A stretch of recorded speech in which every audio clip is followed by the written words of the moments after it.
नमस्ते गाइस, मेरा नाम है अभिमन्यु। स्वागत है आप सभी का स्पीक अर्बन इंग्लिश में।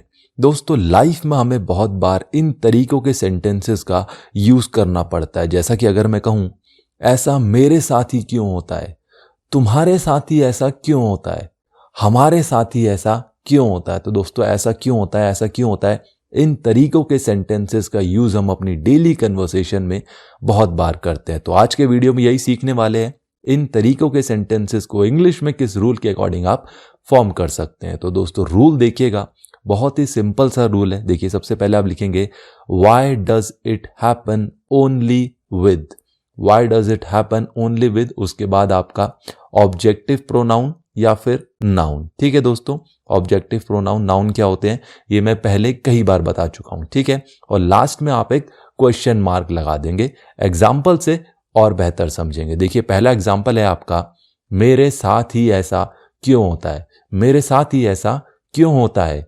Why does it happen only with me?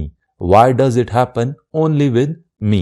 तुम्हारे साथ ही ऐसा क्यों होता है, तुम्हारे साथ ही ऐसा क्यों होता है। Why does it happen only with you? Why does it happen only with you? Ram के साथ ही ऐसा क्यों होता है, राम के साथ ही ऐसा क्यों होता है। Why does it happen only with Ram? Why does it happen only with Ram? मेरे दोस्तों के साथ ही ऐसा क्यों होता है, मेरे दोस्तों के साथ ही ऐसा क्यों होता है।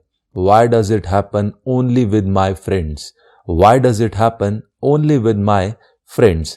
तुम दोनों के साथ ही ऐसा क्यों होता है, तुम दोनों के साथ ही ऐसा क्यों होता है। Why does it happen only with you both?